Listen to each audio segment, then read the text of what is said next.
네, 이번 학기에 영어학 캡스톤이라는 수업을 혁신 수업으로 운영하고 있습니다. 캡스톤 디자인 수업에 대해서 많이 들어보셨을 것 같은데요. 주로 예술, 경영, 공학 같은 분야에서 학부 고학년생들이 수강하는 현장 중심 종합 설계 과목으로 아주 활성화되어 있습니다. 영어학과 캡스톤의 조합은 많이 생소하실 텐데요. 다른 전공 분야에서 활성화된 캡스톤 수업을 영어학에 전공해서 팀 연구과제 중심 수업으로 운영하고 있습니다. 이 수업은 학석사 공통 과목이기 때문에 연구 역량 강화가 중요한 목표입니다.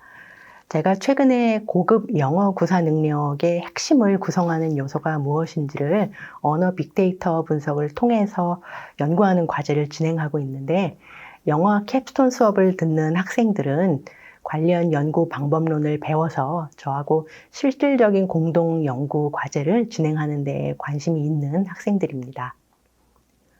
이 수업은 문제 중심 수업과 협동학습 중심 수업의 특징을 결합한 학습자 중심 수업입니다. 그렇기 때문에 수업 전반부에서는 교수자가 주도적인 역할을 하지만 후반부로 갈수록 학생들 간의 협동학습 비중이 높아지고 협업을 통해서 문제에 대한 해법을 탐색하고 도출하는 활동이 중요해집니다. 코로나 상황을 고려해서 한 학기 동안 실시간 온라인 수업으로 진행했고, 3주씩을 한 단계로 묶어서 총 15주 수업을 5단계의 수업으로 구성을 했습니다. 수업 첫 3주는 문제 이해 단계라고 할 수 있습니다. 영어 문체의 중요한 특징이라고 할 수 있는 명료함, 정교함, 그리고 우아함을 갖춘 문체의 특성을 익히는 활동을 주로 했습니다. 그 다음 3주는 수업의 2단계인데요. 연구 방법론을 익히는 단계입니다. 대규모 전산화된 언어 데이터를 말뭉치라고 부르는데, AI 기술의 하나인 기계학습 기법을 문장 구조 분석에 활용하면 몇 분 안에 수천 개의 문장의 구조를 자동으로 분석할 수 있습니다. 그래서 이런 기법을 적용해서 펜실베니아 대학 연구진이 대규모 언어 데이터에 포함된 문장의 복잡도와 정교함의 정도를 측정하는 소프트웨어를 개발을 했습니다. 그래서 이 소프트웨어를 돌리면 영어 에세이 데이터의 문장의 복잡도 그리고 정교함을 측정하는 13개의 측정 지표에 대한 점수가 출력이 돼서 나옵니다. 그 다음 3주는 수업의 3단계인데요. 분석 대상이 영어 원어민의 언어 사용 데이터에서 영어 학습자들의 언어 사용 데이터로 바뀌고요. 본격적으로 팀 연구 활동이 시작이 됩니다. 전 단계의 수업에서 영어 원어민 에세이를 분석하는 데 사용했던 똑같은 소프트웨어를 사용해서 영어 학습자의 빅데이터 안에 포함된 문장의 복잡성과 정교함의 정도를 측정을 하고 원어민의 데이터와 영어 학습자의 데이터가 어떤 면에서 차이가 나는지를 분석하는 팀 연구 과제를 수행을 합니다. 또 수업 외의 협동 학습 활동도 주로 웹엑스를 통해서 이루어졌습니다.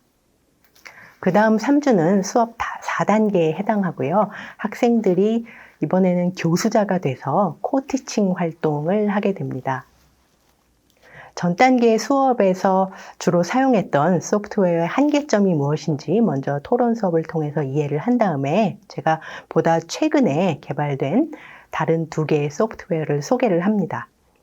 그래서 저는 이 소프트웨어가 어디에 있는지만 학생들한테 가르쳐주고 학생들이 팀을 이루어서 사용법을 익혀와서 수업에서 가르쳐주는 코티칭 활동을 합니다.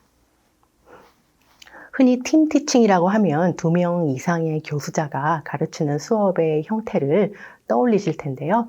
영어 캡스톤 수업에서는 학생들이 학습자 역할만 한 것이 아니라 공동 교수자로 역할을 하면서 새롭게 개발된 소프트웨어의 사용법과 함께 이거를 활용해서 어떤 문제를 새로 탐색하고 해결해 나갈 수 있는지 팀 연구 과제로 발표하는 활동을 진행을 했습니다. 수업 마지막 3주는 종합 토론과 기말 과제 발표로 진행이 되었습니다. 종합 토론은 AI 기기의 한계점이 무엇인지, 또 인간 연구자의 영역이 여전히 클 수밖에 없는 부분은 어떤 것인지, AI 기기와 인간 연구자가 어떻게 연구에서 바람직하게 상호 보완을 할 수 있을지 하는 문제들을 중심으로 진행이 되었습니다. 마지막 주에는 학생들이 발표할 팀 또는 개별 연구과제를 발표하고 제가 피드백을 주고 수업을 마무리하게 되었습니다. 수업을 도입하게 된 계기가 3가지가 있습니다. 가장 큰 계기는 우수 학부생들과 대학원생들한테 교수가 진행하는 연구과제에 참여할 수 있는 기회를 수업을 통해서 제공을 해서 영문과 대학원을 활성화하려고 하는 그런 의도가 가장 컸습니다. 우리가 연구 중심 대학이라고 하면 가장 먼저 떠올려지는 모습들이 있으실 거예요. 그러니까 제 경우에는 교수, 학생, 그리고 신진 연구자가 함께 열심히 연구하고 함께 성장하면서 좋은 성과를 내는 모습이 가장 먼저 떠오릅니다. 그것을 가능하게 하는 여러 여건들이 잘 갖추어져 있고요. 그런데 적어도 제가 경험한 우리나라 인문학 대학원의 현실은 이런 모습들과는 상당한 거리가 있습니다. 여기에는 여러 복잡한 이유들이 있죠. 이런 상황에서 대학원에서 나오는 연구의 질적 수준도 그렇게 높지 않고, 또 학생들이 연구를 통한 학문적인 성취도도 높지 않은 것이 사실입니다. 그래서 저는 학부생들도 참여할 수 있는 교육, 연구, 일체형 수업이 더 활성화될 필요가 있다고 생각해서 우수 학부생과 대학원생이 함께하는 학석사 연계과정 연구중심 수업을 도입하게 됐습니다. 이 수업을 도입하게 된 2번째 계기는 인공지능 시대가 다가온 것과 밀접한 관계가 있습니다. 인공지능 시대에는 AI 영어 교사, 그리고 AI 기반 통번역 기기 같은 도구들이 상용화되면서 영어 관련 직종들이 크게 위축될 가능성이 높습니다. 그런데 AI 기술이 많이 발전을 하고 있어서 겉으로 보기에는 AI의 언어 능력과 인간의 언어 구사력이 비슷해 보일지도 모르는데, 사실 이 둘 사이에는 상당히 큰 차이가 있습니다. 그래서 저는 AI 기술이 앞으로 발달하더라도 인간의 능력과 똑같은 능력을 AI가 가질 수 있을 거라고 생각하지는 않습니다. 그래서 앞으로 중요한 이슈는 AI가 인간과 똑같이 말하고 생각할 수 있을 것인가 라는 문제라기보다는 인간과 AI가 어떻게 장점을 또 단점을 상호 보완해서 바람직한 공존 관계를 형성할 수 있을까 하는 문제라고 생각을 합니다. AI의 언어와 인간의 언어에 대해서 생각을 하다 보니까 자연스럽게 AI 기술로 해결이 되지 않는 수준 높은 언어 구사 능력, 그리고 고차원적인 언어 지식을 구성하는 것이 과연 무엇일까? 그리고 그런 것들을 AI 기술을 사용해서 연구를 어떻게 할 수 있을까 관심이 있게 됐는데, 그래서 학생들과 함께 이런 주제들을 연구해 보고 싶어서 영화 캡스톤 수업을 신설을 하게 됐습니다. 영화 캡스톤 수업을 도입하게 된 3번째 계기는 코로나의 장기화 때문입니다. 2020년에 저도 많이 준비가 안 된 상태에서 온라인 수업을 진행하면서 온라인 수업에서 자기 주도적인 학습, 그리고 협동학습이 가장 취약한 부분이라고 느꼈습니다. 그래서 올해에는 온라인 수업을 하더라도 이런 취약한 부분을 보완할 수 있는 수업을 해야겠다고 생각을 해서 학생 주도, 학생 중심 연구과제 중심 수업을 진행하게 되었습니다. 네. 우선 이 수업을 통해서 영어학 지식뿐 아니라 다른 여러 분야로 전환 가능한 역량을 함께 기를 수 있었다는 점을 꼽을 수 있을 것 같습니다. 요즘 학생들의 취업문이 많이 좁아진 상황이잖아요. 그리고 거기다가 많은 전문 직종에서 여러 종류의 데이터를 분석을 하고 또 AI 기술을 활용해서 문제를 직접 해결하는 방향으로 업무가 급속도로 변화하고 있습니다.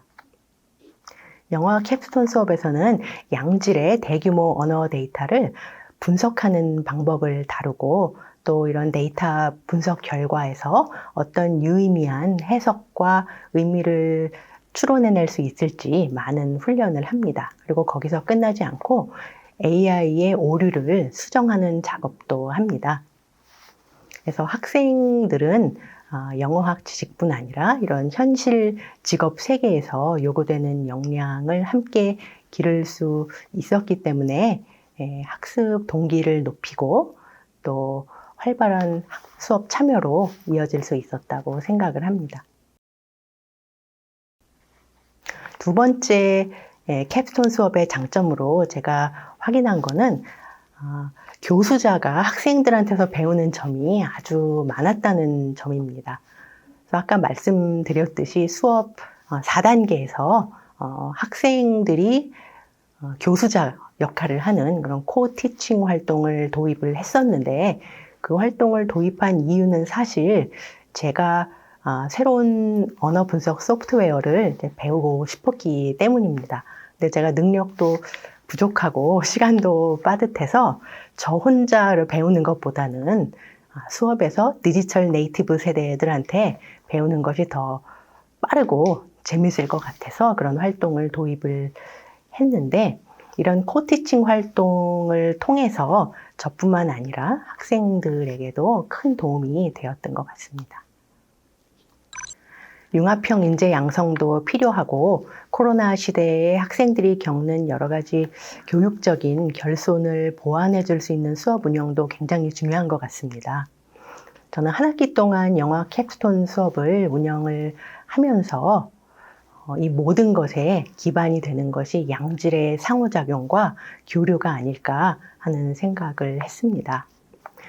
제 수업은 학석사 공통 연구과제 중심 수업이었기 때문에 혁신 수업의 방식이 아주 잘 맞았었는데 제가 생각하기에는 플립 러닝, 혁신 수업, 글로벌 수업 이런 수업의 형식적인 유형보다는 이렇게 어려운 시기에 학업을 진행하고 사회 진출을 준비하는 학생들한테 정말로 필요한 것들이 세심하게 고려되고 설계된 수업 운영이 가장 중요하지 않을까 생각합니다.